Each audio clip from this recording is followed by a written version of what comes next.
Let us not forget everything that happens. It's by the will of Allah. Holy will. It's time to unite and stand, and we will be the best amongst men. It's not time to be extreme or do the unthinkable, but to stand together as one. Tune into Sunnah followers, streaming every day, various platforms. Trust me, you'll find a way. Sunnah followers. Most powerful, just my Redeemer, provider.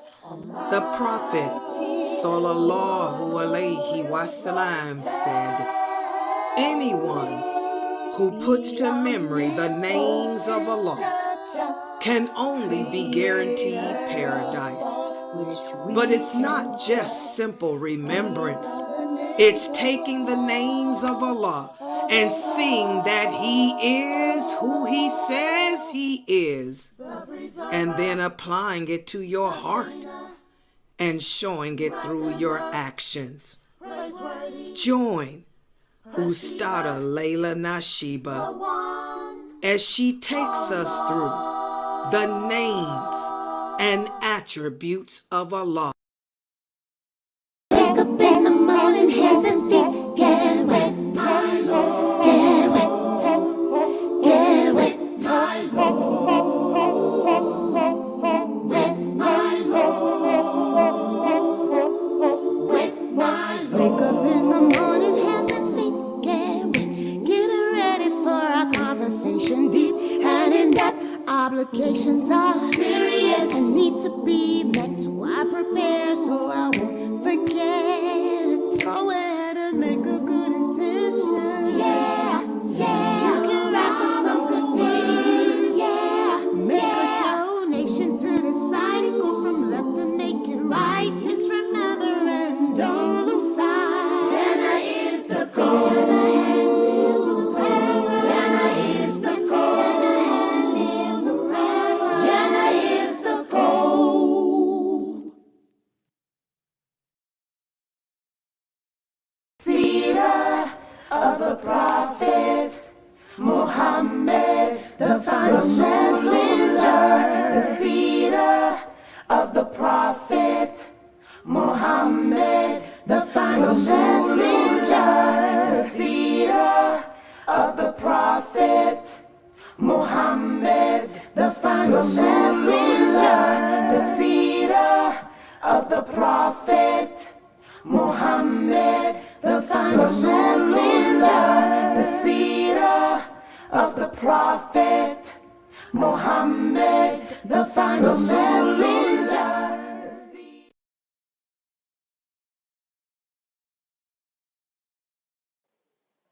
You will make it through. The fitrah is awake in you. With Quran and Sunnah by your side, here's a place where it will thrive. You will make it through. You will make it through. The fitrah is awake in you. With Quran and Sunnah on his side, here's a place where it will thrive. You will make it through. With Quran and Sunnah on his side, here's a place where it will thrive. You will make it through.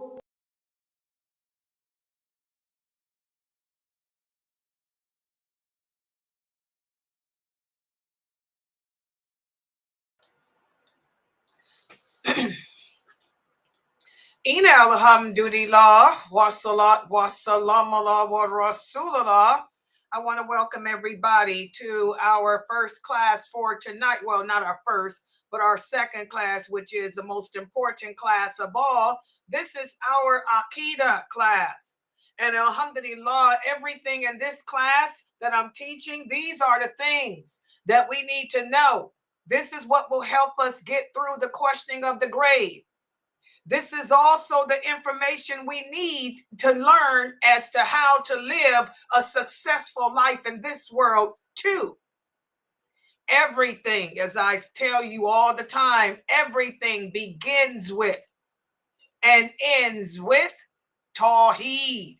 It's all about believing in Allah. It's all about worshiping Him alone. It's all about making yourself submit. That's what the word Muslim means.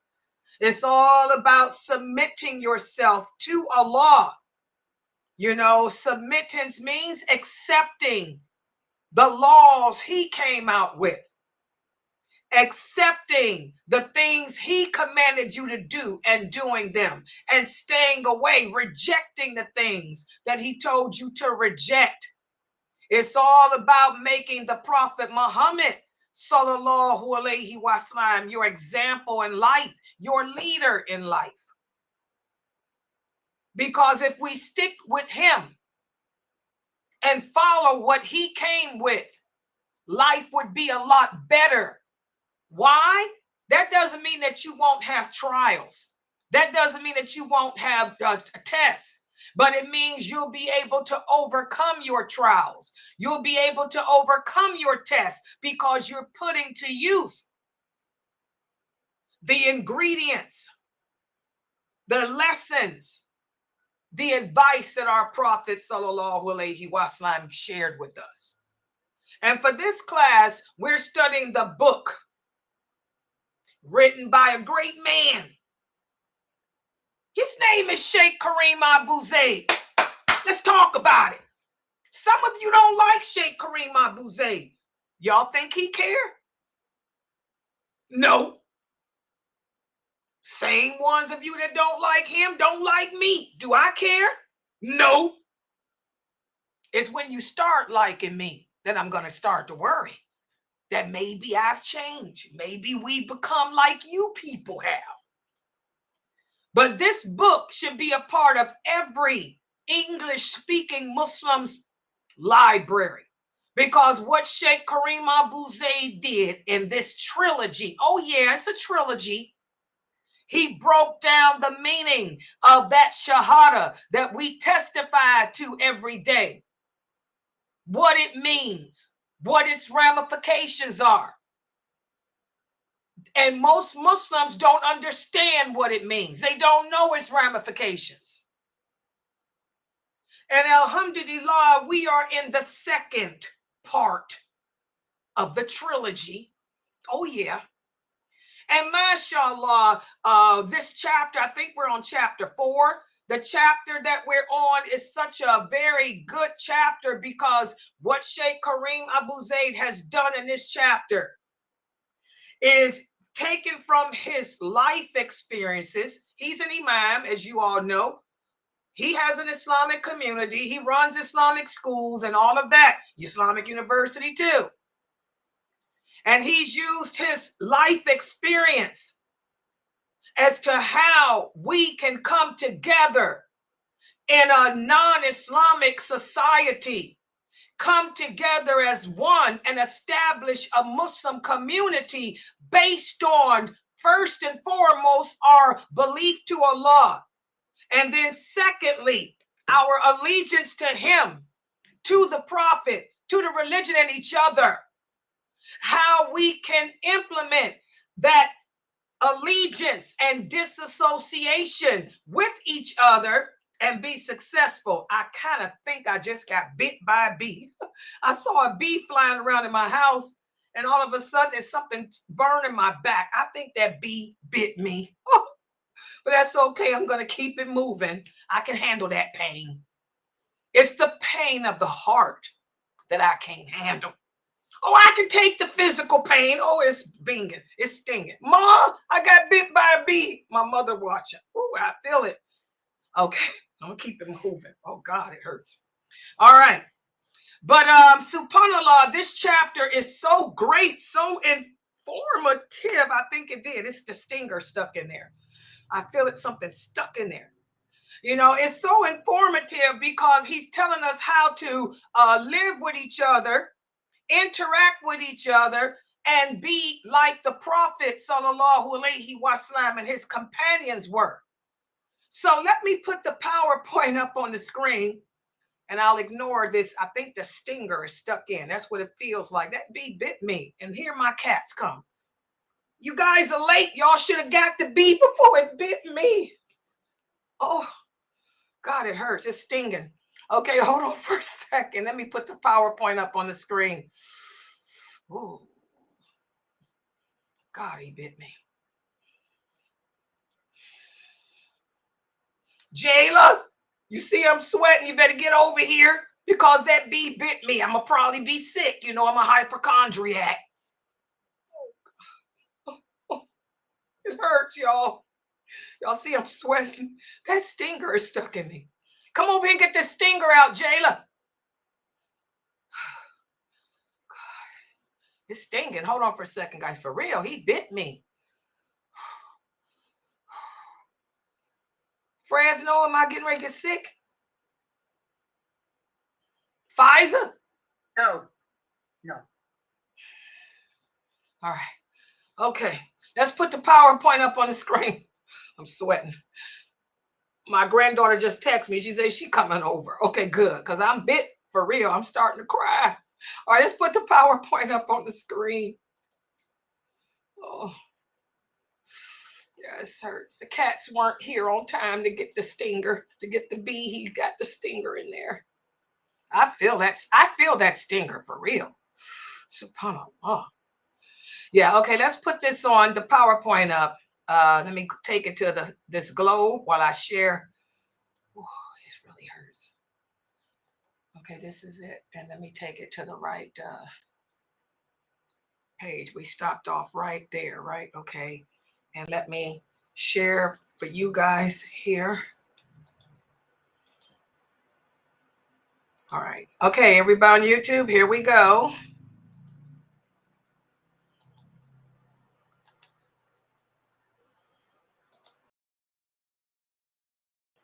Okay, everybody on YouTube can see. All right, and let me make it larger. Yeah, this is where we stopped off. The last time we met, which was the other day, we spoke about, you know, how the role that allegiance plays in our Muslim communities.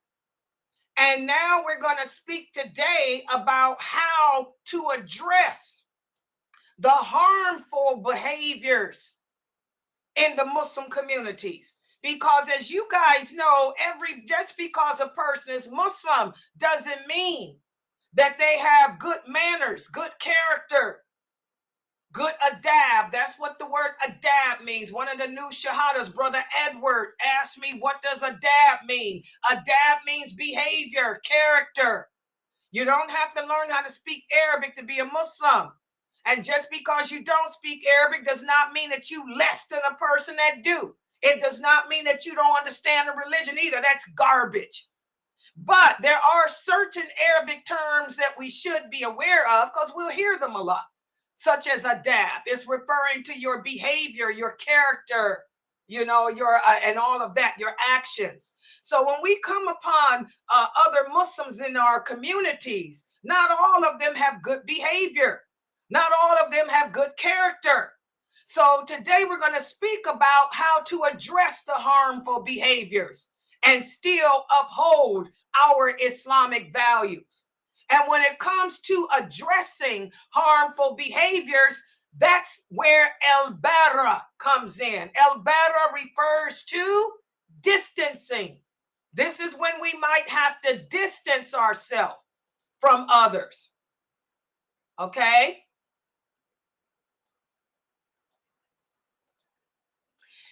Bara. This is the concept of disassociation, and it plays a crucial role in safeguarding our integrity.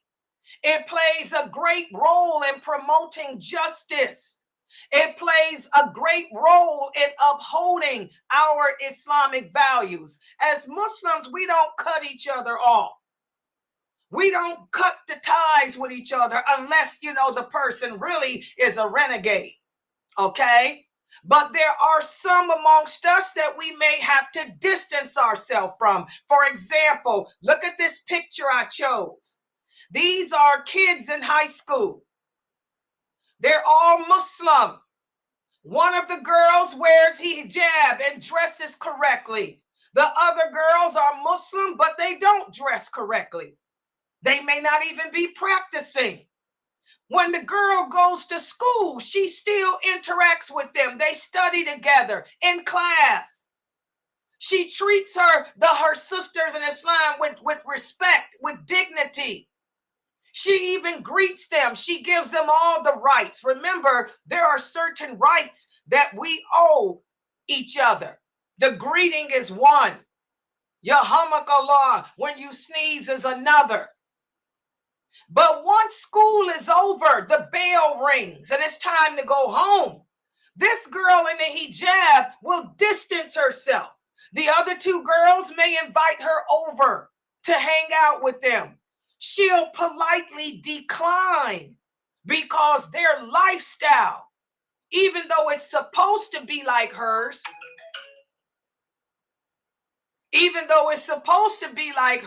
it isn't. So this is the concept of disassociation. By disassociating with the girls that don't practice, this is how the one who does practice keeps her integrity. And by doing it this way, you're still being just. You're still upholding our Islamic values. So Bara entails distancing yourself from harmful behaviors, such as girls who don't wear hijab, girls who are dating. Most Muslim girls today, when they're teenagers, they got boyfriends. I'm going to distance myself from that because the temptation is great for us all to indulge in that. So Bara involves distancing myself from harmful behaviors and people who engage in them. Does everyone understand? There's a difference between distancing and cutting the tie. The Prophet Muhammad didn't go around cutting the ties with his brothers and sisters in Islam, but he distanced himself from those who had bad behaviors, those who were doing harmful actions, those who were known to be hypocrites. He distanced himself from them. Okay? So this is how you protect your faith. You protect your practice. You protect your values while still upholding that brotherly love for each other. This is something we don't see today. Nowadays, for those teenage girls that don't wear hijab, the Muslims will call her a kafir. They'll call those girls kafirs, deviants, and they'll slander their character. That's not the way the Prophet taught us to do it. Okay? We distance ourselves from people like that. They are advised by the people of knowledge. The people of knowledge, meaning the imam of the community, would address them, not you. Okay? And if they still refuse to exhibit the correct behavior, we deal with them from a distance, but they're still our sisters in faith. If they need help, we'll help them. If they need support, we'll support them. But I'm not going to hang out with them. Weddings, they're invited to, because weddings are open for all Muslims. But my personal gatherings, I may not invite them to it. You guys get it? That's Bara. So Bara empowers us to confront harmful behaviors head on by clearly expressing our disapproval. You let the girls know, I can't come over to your house. My mother and father are trying to raise me to stay upon Siratul Mustaqim. And because you sisters, are dating and you're indulging in that behavior that you shouldn't do, I'm going to have to distance myself. But when you do start practicing the deen, I would be more than happy, to hang out with you sisters. You just let them know in a nice way. That might even encourage them to do right. What the Prophet Muhammad, sallallahu alaihi wasallam, used to do was boycott. He didn't boycott food and clothing and companies like y'all do. He boycotted people. If there were Muslims that were engaging in harmful behaviors, he would boycott them and have everyone else boycott them until they changed the behavior. And this would be very effective for us in our Muslim communities, for those sisters who don't dress properly, for those brothers who are not performing their prayers at the mosque as they should. Then if everyone in the community would boycott them, that might encourage them to do right. Because as the Prophet sallallahu alaihi wasallam said, nobody likes to be ignored. Okay? So by implementing Bara, which is distancing, you're setting boundaries that will protect your well-being and will uphold your family's Islamic values. And this will create a community of accountability, because remember, we are a people of accountability. We're supposed to hold ourselves accountable for what we say before we say it and after, and what we do before we do it and after. We've deviated away from being people of accountability. Okay? Also, when we do distance ourselves from individuals who engage in harmful behavior, that behavior should be detailed as harmful, but from Allah, based on the Quran and the Sunnah, not what you deem to be harmful, because you don't like the fact that that sister wears nice clothing. That doesn't mean that you have the right to distance yourself from her or boycott her, because nothing in the Quran forbids women from wearing nice clothing. The Prophet's wives wore nice clothing out the house. All the Prophet, the female companions, wore nice clothing. Allah loves beauty. Allah commands us to wear our beautiful garments to every place of worship, every place of gathering. He doesn't say just men. He says, oh, you who believe. That means all people who believe in Allah. Wear your beautiful garments to every place of worship and every gathering of worship. So because you have a problem with a sister dressing nicely, that doesn't mean that it's a problem with Allah. So again, when we do distance, everything is based on the Quran and Sunnah of the Prophet, sallallahu alaihi wasallam, not based on what you don't like, what your sheikh don't like, or what a fatwa off of Islam Q&A says. Everybody understand that? And that's the problem. We find ourselves boycotting each other and doing Bara, based on personal dislikes instead of what Allah dislikes. As Allah says in the Quran, perhaps you dislike something that Allah brings good from. So Bara plays a pivotal role in creating and sustaining a healthy and morally upright community, but only if it's based on the Quran and the Sunnah. Does everybody understand that? Only if it's based on the Quran and the Sunnah. And embracing this concept leads to personal growth and creates a community of righteous individuals. We become people of justice. We become people of accountability. We become people who are righteous in our interactions with others, just as those companions were. Subhanallah. So now, let me give you guys a quiz, just to see how well you understand how to implement Bara, or distancing, in our interactions with each other. First question. You go to the mosque and you come upon a group of sisters speaking badly about the imam, critiquing him, saying bad things about him. What should you do? Who would like to answer? These are questions of fiqh. And who would like to answer? What would you do? Go ahead.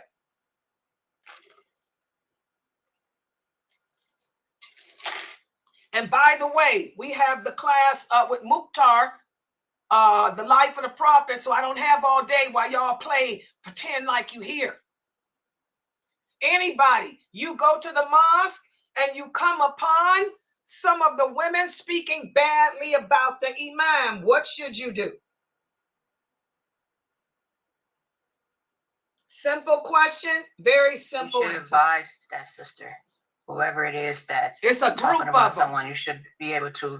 You should advise them for one, and let them know the dangers that it is, and then tell them to you be your deeds and to me be mine. Don't sit in the company with them. But I advise them first. When you advise them, what would you say to them? I'll tell them that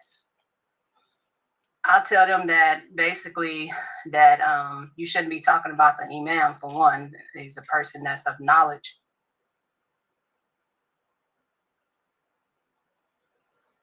That's it? Are all imams people of knowledge? Well, not really, but we should be backbiting for one. Well, then express yourself. I want y'all to work on expressing yourself.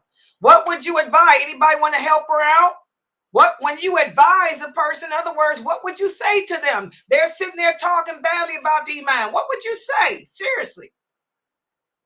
Okay, for seriously, I'd tell them, I'll be like, y'all shouldn't be talking about him for one, because backbiting, you're going to have to eat, would you like to eat the flesh of that person? That's what I would tell them. That's there. Just keep it like that. Yeah, that's common sense. You know, what else? Anybody else? What else would you say? Anyone else? I would also remind them, remember, we're supposed to be brothers and sisters in faith. You know, this is not the way we should behave. You know, he's our brother in Islam. If you disagree with something he says, take it up with him. I would take it further. I tell him, if you guys have a problem with the imam, why don't you go and make an appointment and talk to him about it? That would be better than sitting here in a group speaking badly about him behind his back. And then you would continue and tell him, and if you sisters continue with this, I'm going to leave your company. Because as Allah tells us in the Quran, to you be your deeds and to me be mine. You know, y'all got to learn to just break it down. If we would break things down to other Muslims, then they would probably say, you're right, she's right. Let's stop talking about the imam. Let's change the topic.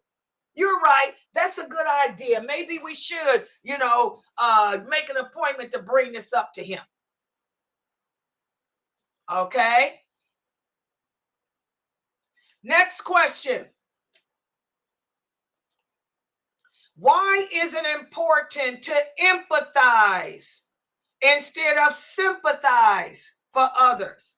Now, when you answer this question, your answer will also include the difference between the two. So I'm giving y'all a clue as to how to answer this the correct way. Who would like to try it? Empathize means I put myself in their place. Sympathize means I feel sorry for them. So I would, it's important to put yourself in that person's place, because you wouldn't want somebody to do that to you. So you're feeling them, but I ain't having no pity on them. I don't feel sorry for them.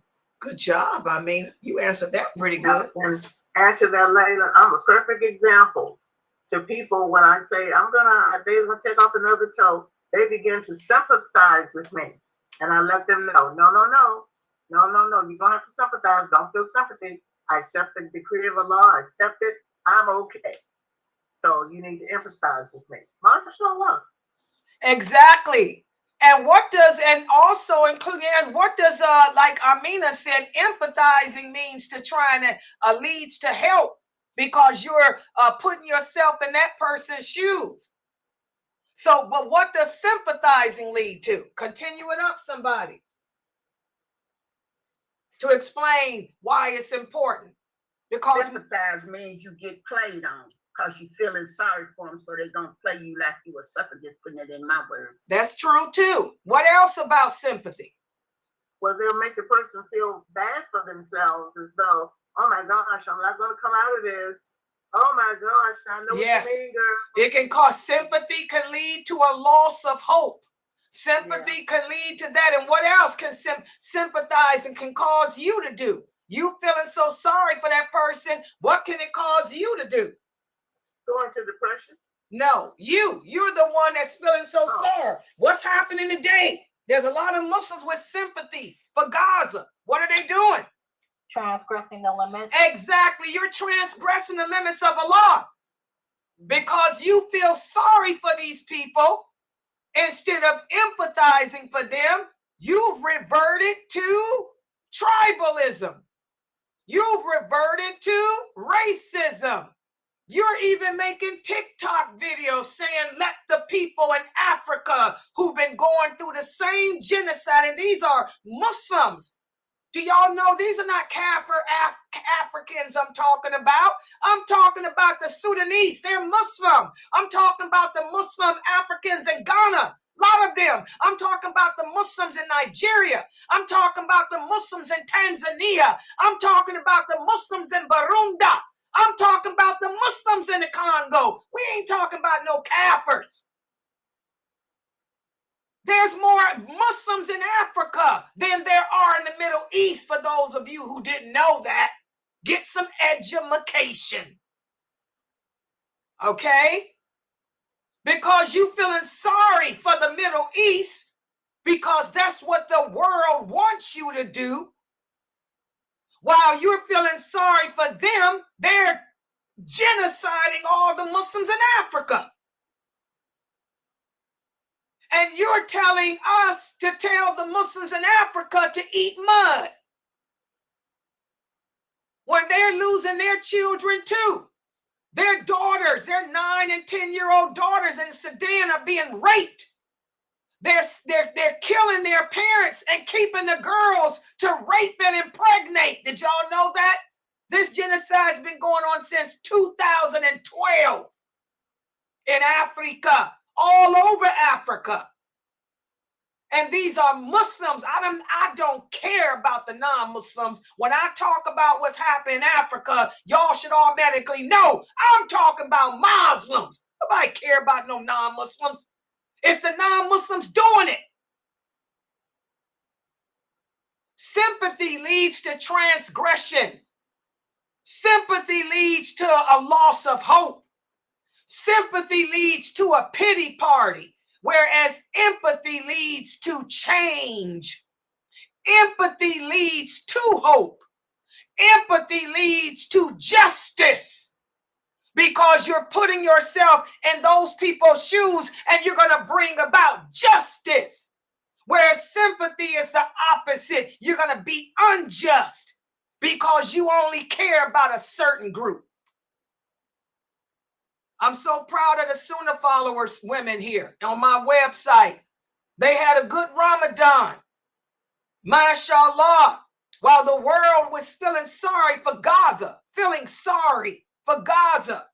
you know, the women on my website, you know, sent money and built wells for the Muslims in Ghana who were living in 3 villages. They didn't even have a tent to sleep in. They're living under bomas. You know what a boma is? They was sharing water from a lake with the hippopotamus and the crocodiles. They never had fresh water. They didn't have enough food to feed themselves. And their bomas are bulldozed down all the time. They find them hiding underneath their bowl. They just run it down. The same stuff. Well, alhamdulillah, the women on my website who will fall in the category of the ransom, we sent our money to those 3 villages of Muslims in Ghana. And alhamdulillah, they still eating well. They said they've never had help like this before because nobody ever cared about them because they Africa. And we built 2 wells. 2 wells in the name of Sunnahfollowers. Our website name is on those wells. Sunnahfollowers. Thank you, Pfizer. Later, there's some comments on YouTube. Fatima Abdullah said, I would say it's not good to be here in the house of Allah. You shouldn't be speaking about him. Then leave from that group of sisters after I say your deeds be your deeds and to you be mine. And then Aya said sympathy leads to pity, which leads to transgressing the limits of Allah. Sakina said sympathy can lead to sorrow and anger, which will lead to actions which transgress the limits of Allah. MashaAllah, perfect, exactly. You start feeling sorry for somebody, then you want to pick up, what did they do? What did the ignorant Muslims here in New York do when this war first started in Gaza? They don't even know what Starbucks. They went and started smashing up Starbucks stores that was owned by Muslim people, Arab people. Just ignorant. Sympathy leads to violence. Sympathy leads to anger, whereas empathy causes you to think. If you empathize with a people, you have to think and try to rationalize how to make change, how to make the situation better. That's the problem with you Muslims around the world today. You got to get out of that sympathy and get into empathy. Because guess what? I'm the only dyer that's telling you this. But watch. This is just the beginning of the end. It ain't going to stop. What's going on in Africa, what's going on in Gaza ain't going to stop. This is the beginning of what leads to the end. When they sign, those 80 countries sign to have war against America. So that means, against the Muslims. It's going to hit America. It's going to hit Australia. It's going to spread throughout the United Kingdom and Europe, Canada. Like the prophet said, there will be no place on this earth that won't be experiencing this devastation. So y'all better get a clue. All your boycotting, all your protesting ain't gonna bring about nothing because Allah's in control. And until you Muslims understand that, which you won't, that's why it's gonna get worse. All right? Good job on that answer. What about this? Why is accountability important in Islam? In other words, why is it important for us as Muslims to hold ourselves accountable? Why is accountability important? Common sense question. And this is the problem. We have no accountability today. That's why Allah sent this war. We have no accountability. Why is accountability important in Islam? Common sense. You should look at yourself and see what part you played in the matter. Exactly. Because if, accountability allows you to hold yourself accountable, like she said, and see what role you played. Allah tells us why he sends war, why he sends calamity. He said, whatever bad comes to you is from me as a result of what you brought on yourself. So everybody should be holding themselves accountable. Forget about all that protesting that ain't going to change nothing. You need to ask yourself, what did I do to bring this upon myself and the rest of us? Did I deviate away from well better? Am I deviated away from belief in Allah? If you held yourself accountable, you'd see that you are part of the problem. You're part of the reason. And then you can make the change to change yourself. Like Allah says, He will never change the condition of a people until they make the steps to change the condition of themselves. Until you Muslims around the world wake up and turn back to La ilaha illallah, Muhammadur Rasulullah, none of this will ever end, which it ain't going to. It's just the beginning of what's going to lead to the end. Good job. Any other comments? Let me see. Mrs. Fatima Matthews. Oh no. Anyway, Allah gave us the will. Wait, Allah gave us, I guess she means free will. Anyway, I'm gonna just read what's got. Allah, what I see here. Allah gave us the will plus accountability for ourselves. Exactly. That's what it's about. Holding ourselves accountable. Holding ourselves accountable for our actions, holding ourselves accountable for our choices, holding ourselves accountable for our decisions. If we did that, then we'd realize, wow, nothing happens without just cause. Remember, Allah is the one in control. And Allah is just. He's not going to send all this unless He's got a reason to. If you held yourself accountable, you'd see the reason. The reason is, I ain't practicing my religion. Those women protesting and boycotting, 90% of the women ain't even dressed properly. 90% of the men ain't made a prayer at the mosque and God knows how long, and they ain't got no beards. But they doing all this protesting, all this boycotting, all this slandering, all of this ignorance.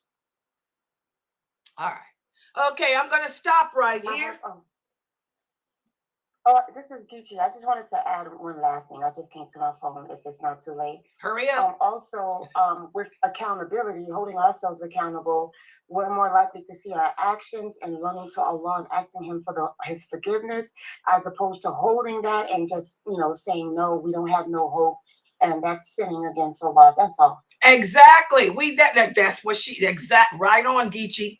Exactly. We would be able to make the change. We repent from our sins. We change our ways to that which is pleasing to Allah. Okay, guys, I'm going to stop right here because the next class we have is with Brother Mukhtar. He's doing the Seerah. It's getting ready to happen in 5 minutes. So I want everybody to stick around. I'm getting ready to log out. But because I want to separate the two videos. It's easier for me this way. If they're too long, it takes forever for me to encode them. So I'm going to log out. Then I'm getting ready to log back in for Brother Mukhtar's class, okay? All right. Subhanakallahumma wa bihamdika ashhadu an la ilaha illa anta. Look for my stream. I'm getting ready to come back on in 10 seconds. Subhanakallahumma wa bihamdika ashhadu an la ilaha illa anta astaghfiruka.